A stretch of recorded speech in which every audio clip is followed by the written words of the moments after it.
دلوقتي بقى هنبتدي ناخد اول حاجة كلمتين بس لهم تفاصيل كتيرة. في circulation assessment موجود عندنا beating edema بس مفيهاش الجدول ده. انت بقى المفروض بتعمل assessment بتكتب ايه بقى بناء على ايه؟ هي دي التفاصيل. فركزوا معايا كويس جدا، اللي بيبين اللي كاتب والسلام واللي كاتب وهو فاهم. عندك في السيركوليشن اسسمنت مكتوب عندي بيتنج اوديما. يعني ايه بيتنج اوديما؟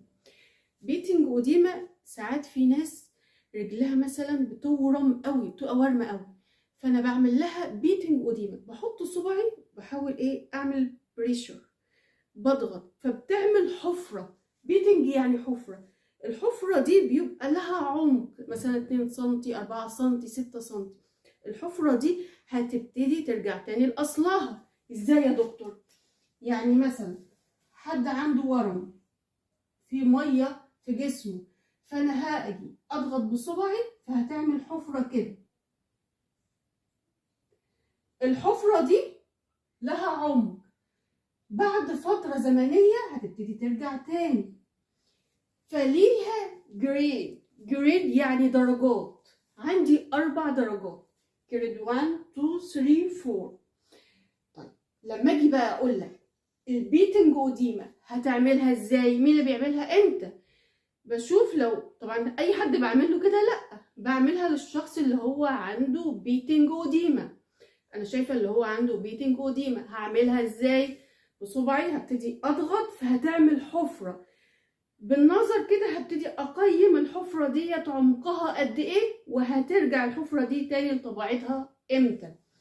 فانا عندي في البيتنج اوديما 4 درجات، 1 و 2 و 3 و 4، وكل درجة لها عمق معين.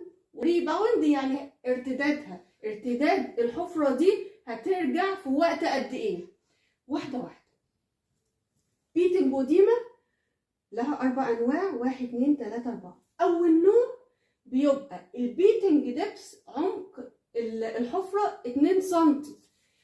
التايم تو ريباوند، الوقت اللي هي ترجع تاني الحفرة دي ترجع لأصلها رابيدلي، بترجع بسرعة.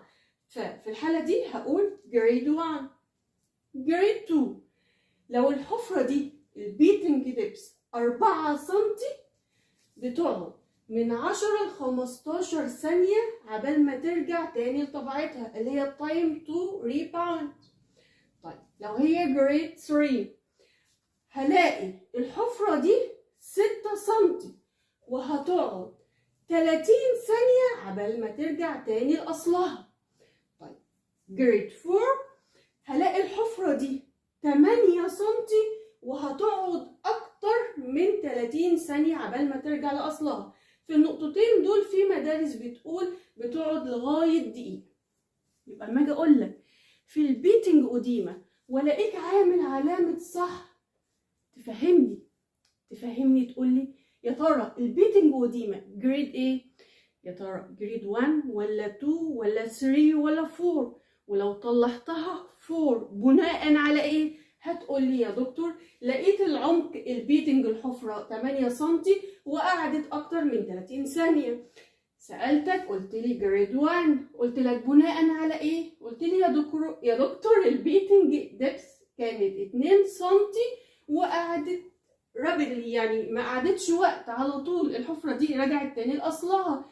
فبقى كاتب مجرد علامة واحدة بس لها تفاصيل كتيرة بتفرق ان انا فاهم ولا مش فاهم.